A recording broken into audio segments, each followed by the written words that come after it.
It's Monday, the 14th of November. This is Politics Live.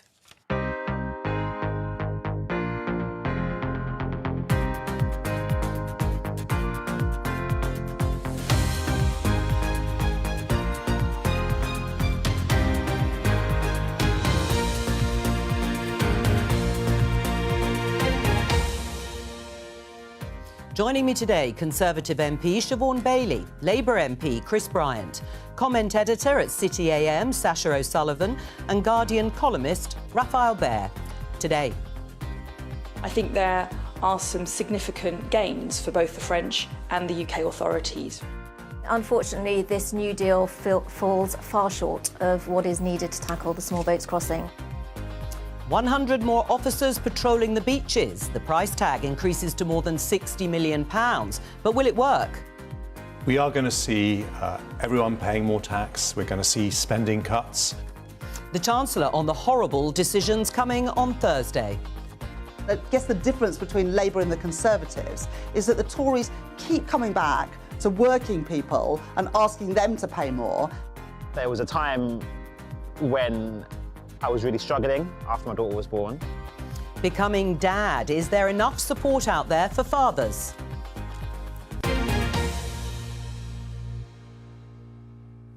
Let's start with the city of Kherson, newly liberated on Friday, in fact, from Russian control. You can see here scenes of jubilations, Ukrainians running out onto the streets, welcoming Ukrainian troops. It's the first time they've entered the city of Kherson since Russia began its occupation of the city in March.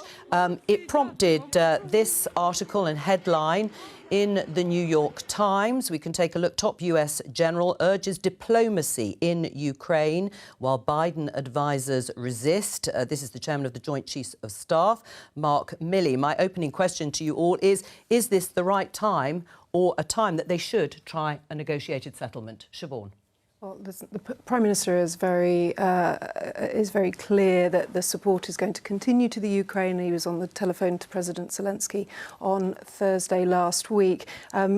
The most important thing, in my view, is that it's Ukraine that tells us at the point that they want to negotiate. It is their people that are dying. 100,000 troops have been killed, 40,000 civilians. You know, it has to be them that come forward. But in the meantime, they've got steadfast support from the United Kingdom. I mean, yesterday we had a remembrance service in Stonehouse in one of my towns, and the Ukrainian refugees there brought flowers and laid flowers instead of a wreath, and there was a spontaneous round of applause. So we can all join in the celebrations for Kherson, but equally it is for President Zelensky to give us the guidance. We're advisors, we're supporters, we're critical friends at times, but it's for him to give the guidance. Do you agree with that, Chris, or do you think this is a moment that it could be discussed? This is a top general in the US saying that this could be used as a prime time while people are celebrating the liberation of Kherson, obviously a major blow to Russia, that perhaps that is the only way in the end that this war will be over. I don't think there should be any negotiation until such time as every Russian troop has left. They're an invading force. And actually, the real danger is that we make the same mistake now that we made in 2014, when we basically let Russia get away with seizing large chunks of Ukraine. Russia had signed up to the Budapest Accords in 1994, which protected the territorial integrity, guaranteed the territorial integrity of Ukraine. And we just said, oh, you're very naughty, but do carry on. And actually, I'm a member of the Foreign Affairs Committee. We went to Kramatorsk in February, just before the second round of invasion, and we were right at the front line. We saw Russian troops, sniping at Ukrainians in tiny little villages, and that's been going on in Donetsk and Luhansk ever since 2014. So I think it'd be a terrible, terrible mistake. I completely agree with Siobhan, that the UK and the West has to maintain its strong support for Zelensky. But secondly, the only person who can make a decision about whether they want to negotiate is President Zelensky and the Ukrainian people. Sasha? Yeah, I agree with both Chris and Siobhan. I think any diplomatic talks have to reaffirm the sovereignty of Ukraine, and that has to be the starting point. I think that there will be more pressure, I suspect, over the winter on Western governments to pursue diplomatic endeavours. as the energy crisis becomes even worse, as households suffer, and the support that we initially saw, the complete outpouring of support, which I think is absolutely still there in Britain, but there will be a lot more pressure on politicians to try and engage in talks. But the starting point for anything has to be the sovereignty of Ukraine. Raphael? Yeah, we've got a kind of consensus on the panel here on this, but I'd add one. It's not a bad thing. I'd add one thing on that, really, that you have to.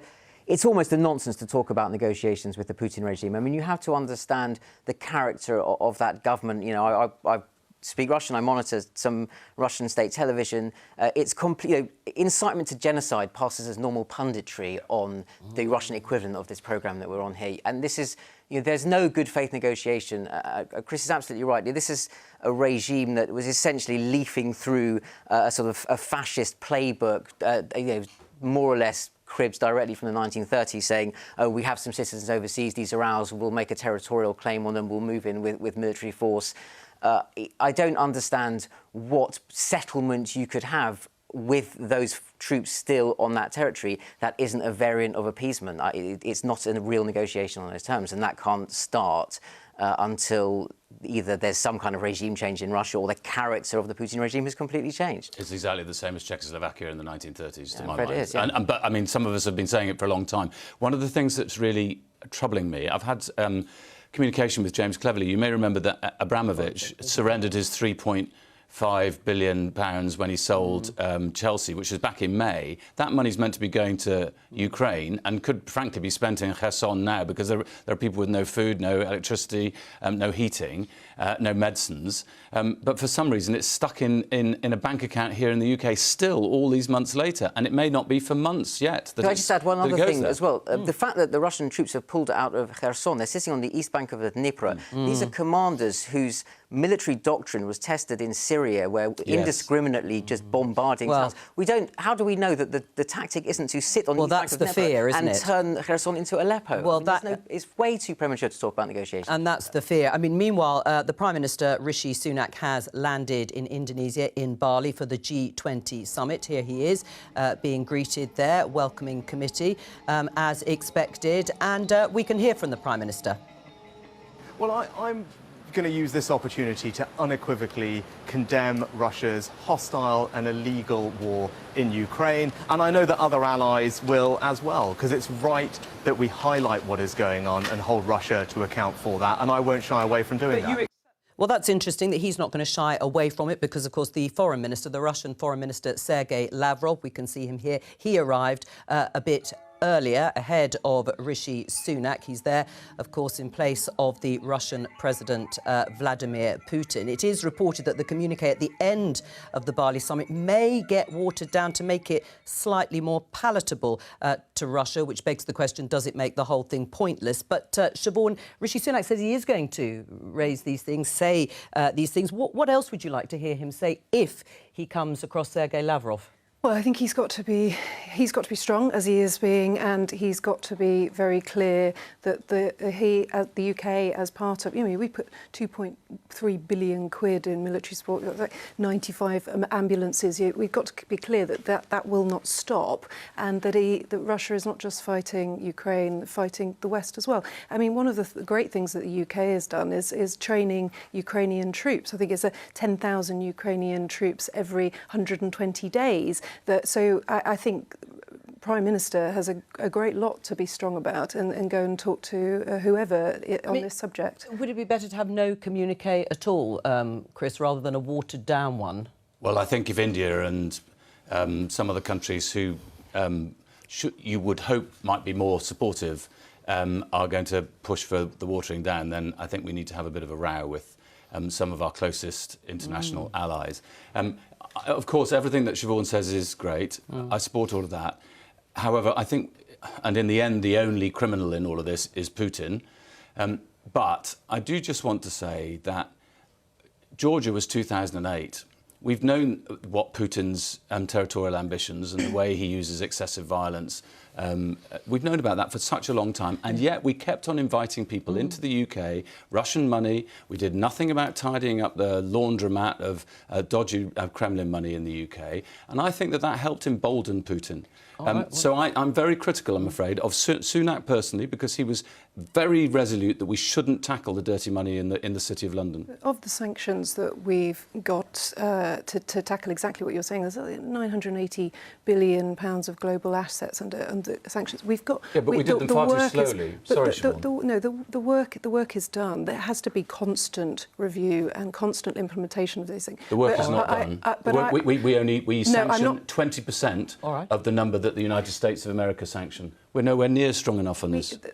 All of the government is committed to using every tool to try and tackle this war, and that is part and parcel. But do you agree it has been too slow? No, I think... in terms of trying to clean up, as they say, money that's come into the country. Cleaning up decades and decades of work will always take time, but I don't think it's right to say the government hasn't acted or is not... We're still giving out Tier 1 visas. We're going to move on because I'm going to show you pictures of Suella Braverman, the Home Secretary. She is in Paris.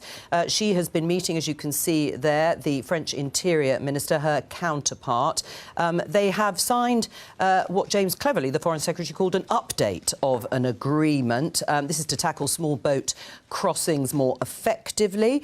£8 million more to be spent on 100 or so more French officers patrolling the beaches in order to try and catch some of the people smugglers and the boats before they actually set sail. And there are going to be more British officers and staff working in the control rooms. Let's talk to Sophie Pedder, who is the Economist Bureau Chief in Paris. Sophie, is this going to work? Will it have any significance? I think the first point is that it's been signed. You know, this is really important, that the two sides can actually sit down, talk to each other, have a sensible conversation and sign a deal. Is already one step forward. That's something that hasn't happened before. So I think that's the first point. I mean, the second point is that nobody thinks this is going to solve everything. You know, you just have to look at a map of France and see that you've got over 100 miles of beaches that migrants and traffickers of migrants rather have been using to set them off in the small boats. It's incredibly difficult to patrol that with the best will in the world. And therefore, you know, unless you really attack the problem at source, that is concentrating on the trafficking networks, you aren't going to be able to do it with an extra 100 policemen from France. But I do think, you know, nonetheless, it is important. The French have accepted the idea, the principle that they will have UK policemen sitting in on their operations in France. That's already quite a concession. So I think, you know, one has to at least give it a chance to see whether it can help at least to sort of curb the numbers and sort of bring down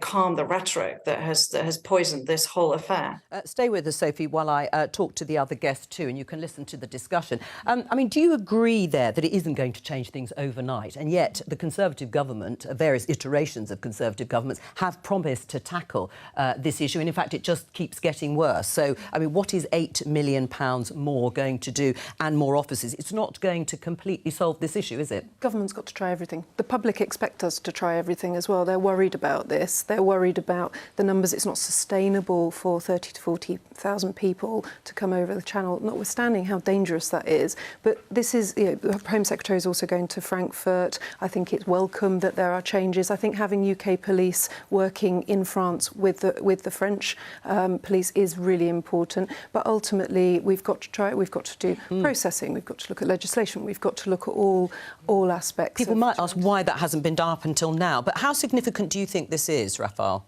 Well, it's obviously progress that you can have a kind of base, you know, a first base of diplomatic exchange between the UK and France. You know, this should have been going on all year. It didn't, you know, we know why it didn't. We didn't because you had first Boris Johnson and then Liz Truss, who simply weren't in the business of functional, normal diplomacy with a country, France, that very obviously should be a key ally on this stuff. So great, congratulations for having sort of developed normal conversation and diplomacy. You know, and then you can start having the conversation about, well, why are people coming on small boats? Because you've shut down all the legal routes for migration.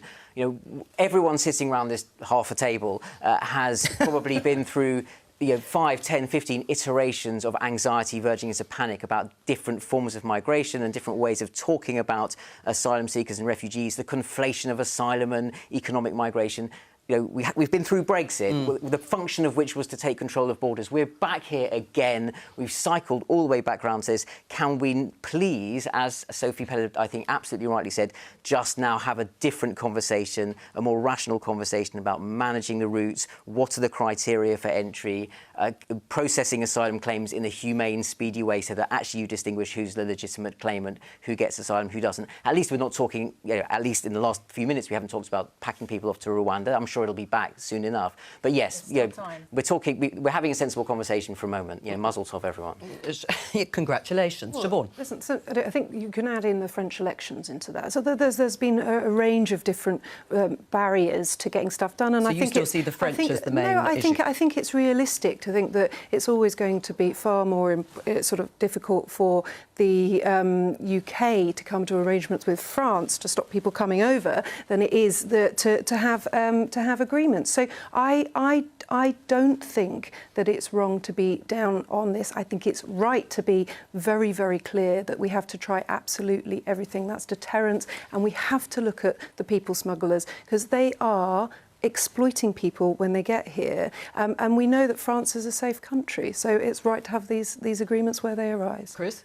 I can't tell you how angry a lot of my constituents are about all of this, because they say, the government's been there for 12 years and it's got systematically worse. We now have even the Home Secretary is admitting that the asylum system is broken. Well, who broke it?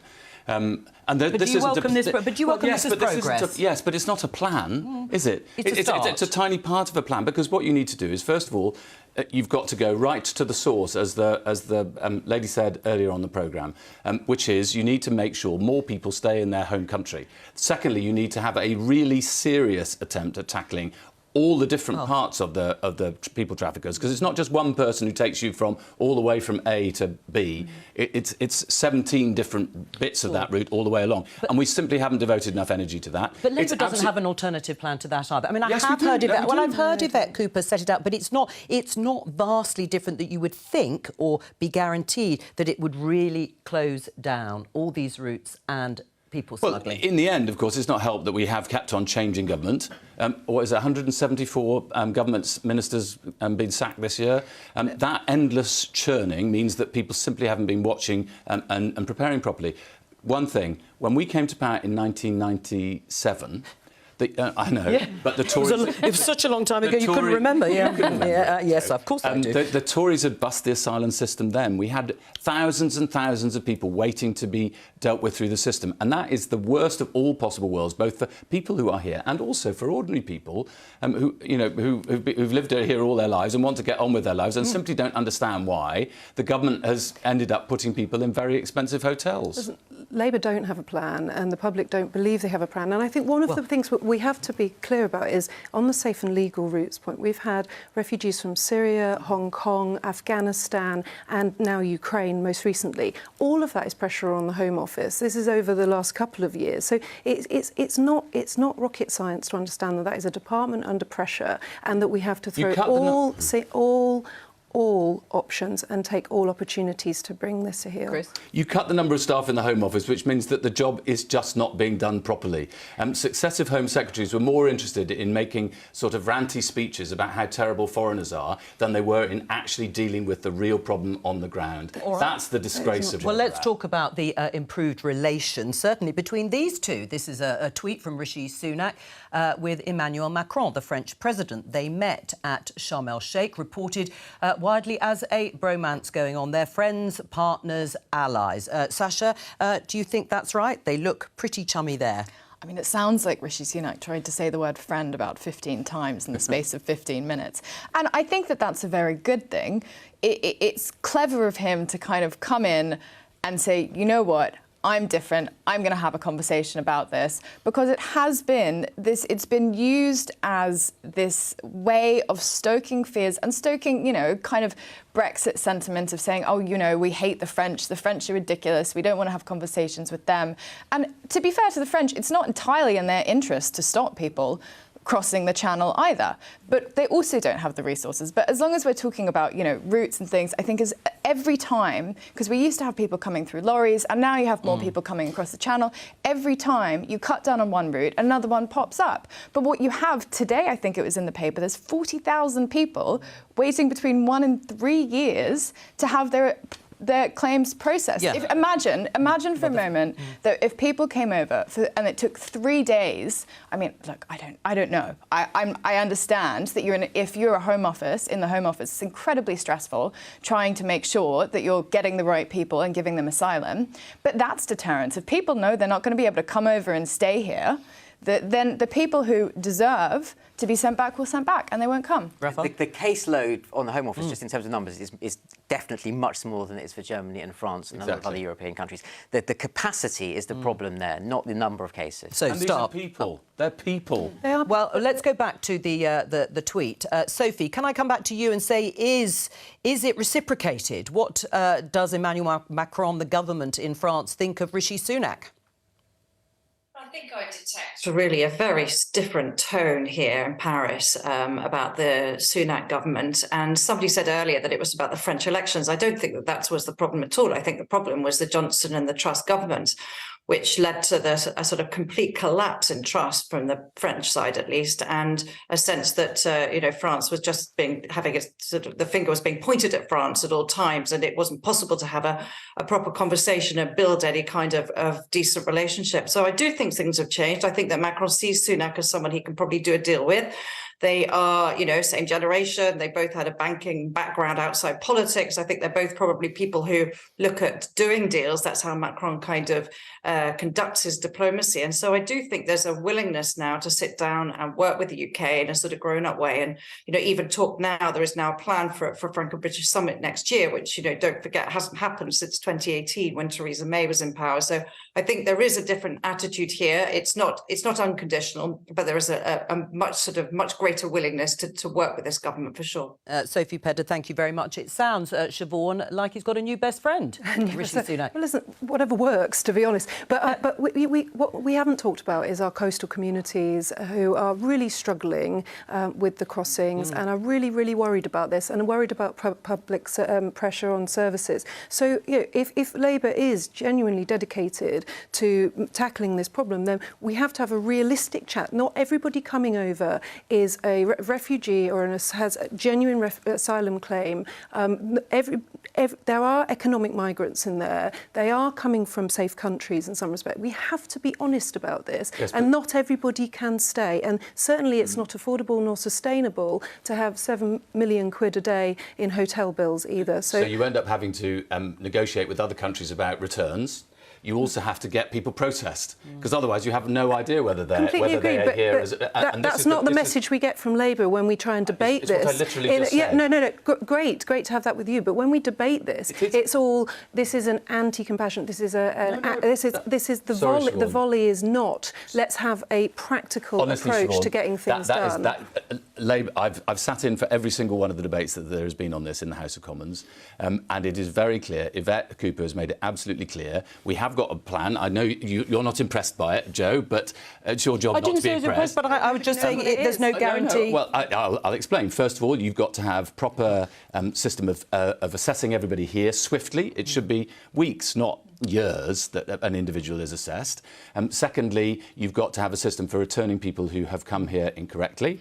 Thirdly, you've got to make sure that you try and make sure that people don't want to leave their home, for whether that's because of war or famine or that would or take some time. Well, yeah. no, but that's what the aid budget should be used for, I think. All right. Well, you have to develop. You have to cooperate with all the other countries in Europe to be able to make sure that you are genuinely tackling every single element of the route. You mentioned budgets. We're going to talk about the budget that is coming, the autumn statement that is happening on Thursday. The Chancellor of the Exchequer. We've heard a lot from him actually over the last week or so, setting out his plans for tax and spending. He's been very clear, Jeremy Hunt, about the difficult, eye-watering decisions that he's going to have to make. Let's have a listen. We are going to see everyone paying more tax. We're going to see spending cuts. But I think it's very important to say that we are a resilient country. I think that, as Simon Sharma would say, we've faced bigger challenges in our history in the past. And we're also a compassionate country. So we will introduce a plan that will see us through the very choppy waters that we're in economically, but we'll make sure that we protect the most vulnerable. Jeremy Hunt there.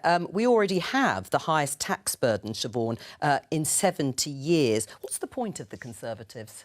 Well, the Chancellor and the Prime Minister have been incredibly honest. This is going to be a very difficult budget, particularly for Conservatives, because we know that we want to reduce taxes and we want to get out of the way of people's lives. But that's not going to happen anytime soon. This is, you know, when I do my big shop, or when I'm around and about in Stroud, people talk to me about the realities of where we are now. Inflation. They know that we are in a situation where we've had the pandemic, which was very expensive. They know that free vaccines, furlough, all these things have to be paid for. They also can see that the global headwinds in relation to the war and the reality of what we're dealing with internationally and inflation. So the public understand that this is going to be a very difficult and very tough set of decisions. Raphael? There's a very important chapter that you left out there in your account of recent history, which is the Liz Truss quasi-Kwarteng government. Because actually, you know, you can have an argument about what is the fiscal shortfall that has to be filled with tax rises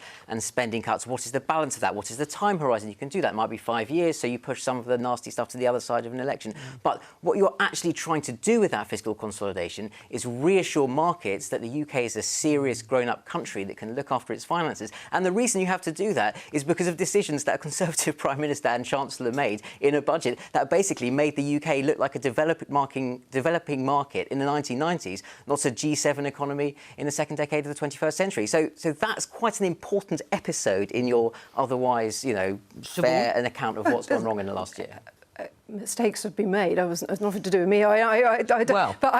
But we've got to be honest about the fact that a lot of what we're tackling and dealing with was there before the mini-budget fiasco, in my view, and we've got to be clear that with the public about what it's going to take to get us back on track. You'll hear the Chancellor will talk about stability, he'll talk about growth, he'll talk about protecting the most vulnerable, which is what we've been doing. Is it going to work? Many measures. Sorry to interrupt just at the end there. Sacha, is it going to work, though, politically? Because although Siobhan, echoing Jeremy Hunt, saying mistakes have been made, is Raphael right that it is the sort of almost slavish commitment to the markets that this is about as a result of that mini-budget largely that is going to cause the pain that many people will think, well, maybe I just won't be voting Conservative again anytime soon? Well, there's two political problems that I think this budget will have. Half is actually that a lot of taxes are going to go up, and Rishi Sunak and Jeremy Hunt are doing kind of contortions to not break the manifesto pledge to bring up income tax by freezing income tax thresholds. I think a lot of people might just think, you know what, be honest about it. We're all going to end up in higher thresholds. We're all going to end up paying more tax.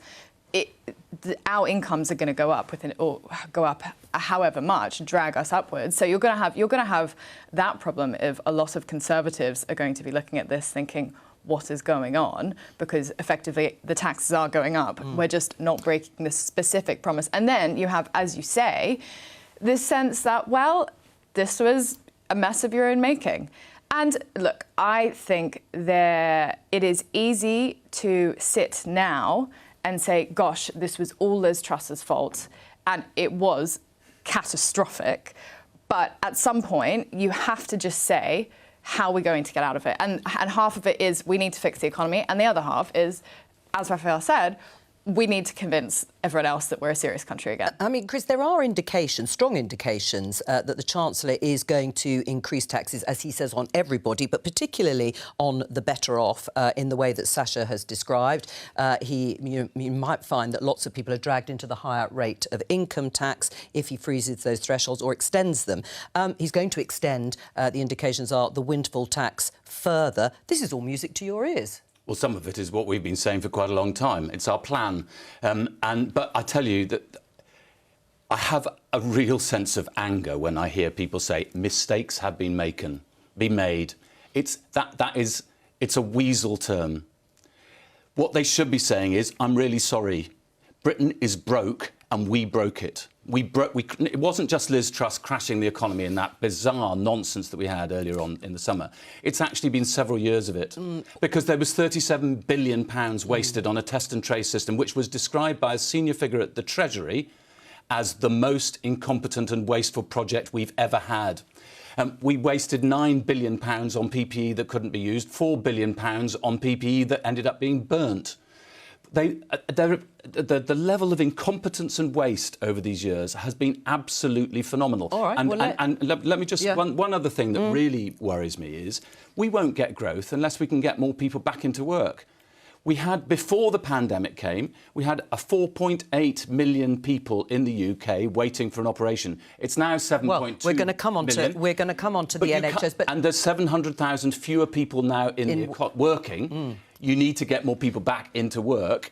That's not going to happen without... Let Siobhan respond. I do get angry when I hear Labour rewriting history on the pandemic, because I was in Parliament when we were going through votes, and one of the greatest costs this country has been lockdown, and the fact we shut down the country and swathes of it, and we didn't get any help from the Labour politicians as Conservative backbenchers. They wanted longer lockdowns, and they wanted us to continue and continue. And when I was arguing for various different local businesses to get rid of silly rules, I didn't get help from the Labour government. Yet the reality is the Labour Party, honestly, and the Labour Siobhan, MPs. I'm sorry, but I think it's right. You're going to look backwards. You're going to look at the politics. I get that. That's your job to a certain degree. But what we've got to do is look forward, and we've got Rishi Sunak has got a very good record for this country, looking after the most vulnerable, pulling out of his hat things like furlough, and he's actually got to make some very, very tough decisions with the Chancellor this week, I trust them to do that. What I really worry about is my local authority. It has an annual budget something like 800 million. It's facing a roughly £50 million hole for next year already, and that's before any kind of cuts. Yes, and so some of the poorest communities in the country, I think, will end up paying for the mistakes of very wealthy Conservative politicians, and that is a mistake. He's going to take a fair approach. There's got to be spending cuts. He's going to take a fair approach and make sure that that those who can bear it will do that. Well, and if it is the case of the broadest shoulders, as you say, you've been calling for some of that. You've mentioned spending cuts. The National Health Service, as you will have seen in the papers, there are calls for more funding. It may be protected, but what they're saying is an increase in funding. Now, that has got other Conservatives worried, because here, this headline in the Times, Tory MPs call on Jeremy Hunt to spare schools from spending cuts. If not health, then is schools going to be, our schools, I should say, in the firing line for spending cuts? Are they right to be worried? Well, look, there's a fundamental tension here, which is that there is a political demand from people in this country for public services at a certain standard, schools to operate, class sizes not to get too big, waiting lists not to get too long. The economy hasn't been productive enough to generate enough revenue to pay for that, going back, and for now a couple of decades at least.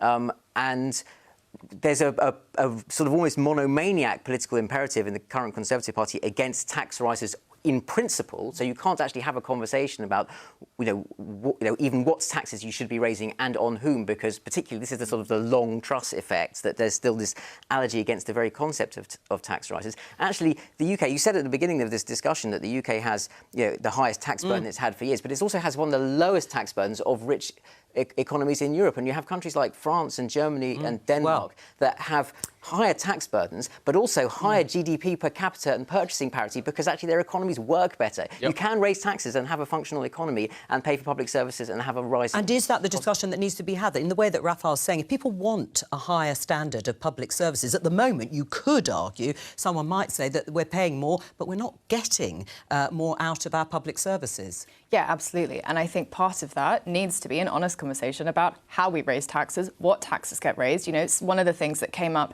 over the weekend was this idea that council taxes could go up, and council taxes are an incredibly regressive policy. Exactly. Who that is not the broadest shoulders bearing the biggest burden. And if you're it's this kind of, Jeremy Hunt was saying there's not going to be any rabbit tricks, but there's a lot of kind of magic that they're trying to pull out and shifting and trying to pull things all over the place to avoid saying we're putting taxes up, but they are going to go up. I mean, I hope they will do an extension of the windfall tax. I don't know why they've been opposed to it and been ranting and raving at us every time we've mentioned it.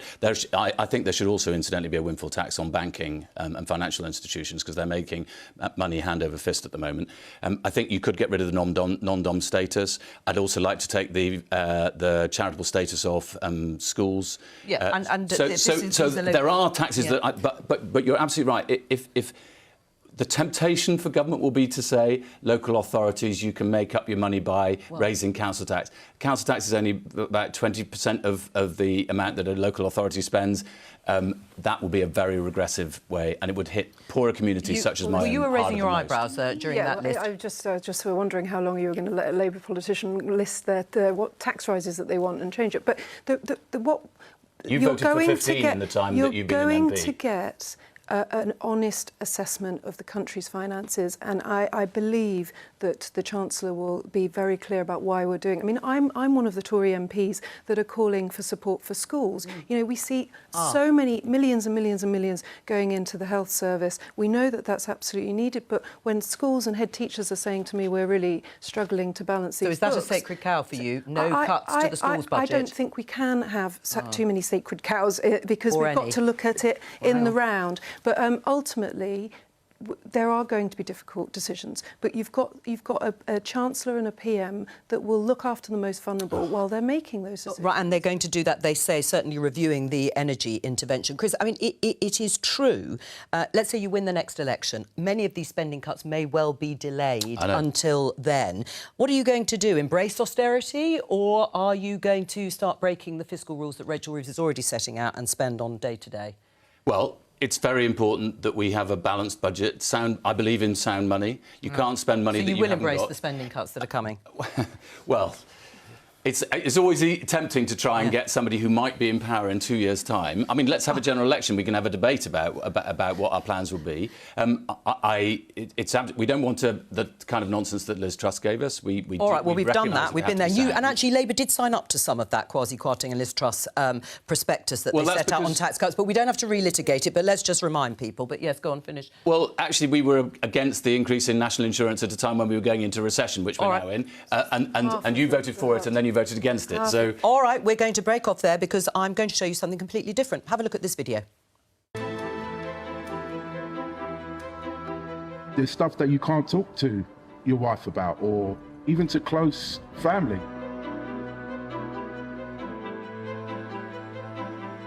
It wasn't until Zoe came out a couple of hours later, the midwife said, "Oh, did you see those guys running past?"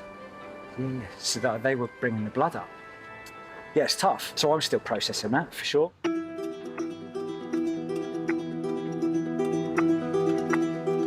If we want men to really be the dads and be that active, present father in the house, they need help doing that. And we're joined by the author and presenter of Becoming Dad documentary, Elliot Ray. Welcome to you. Tell us about your own personal experience in trying to access mental health support that you needed after witnessing the traumatic birth of your daughter. So, my work is all shaped by my personal experience. We had a relatively good pregnancy overall, but my daughter was born with an infection called Group B strep. And when she was born, she was, lifeless. She had to be resuscitated and helped. My wife was also losing a lot of blood, and so it was a very traumatic experience for us both. I went from being a confident, extroverted person to, having panic attacks, crying on the way home from work, really not feeling myself.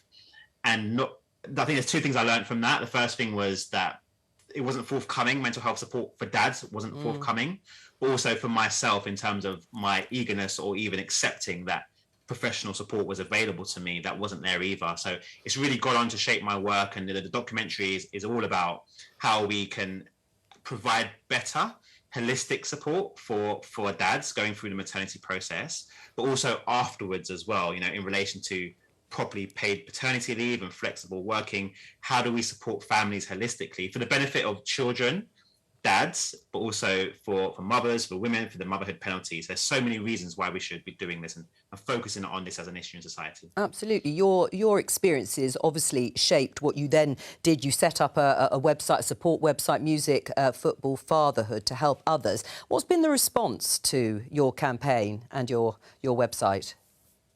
The response has been brilliant, fantastic. You know, we've written a book which has sold really well. It's telling stories of 20 dads. We talk to dads all the time through community events. You know, we have an event with Arsenal coming up at the end of the month, and we're really getting into the nuances of the dad's experience, which of course is largely joy and the privilege, but also can be really tough. You know, being a new parent, being a new dad can be very, very difficult. We know that 1 in 10 new dads will experience some symptoms of postnatal depression. We know that when it comes to, you know, statutory paternity leave, that leaves most families with £150 per week. A lot of parents and families can't afford to take that up. And we know that that can have a negative impact on the whole family unit.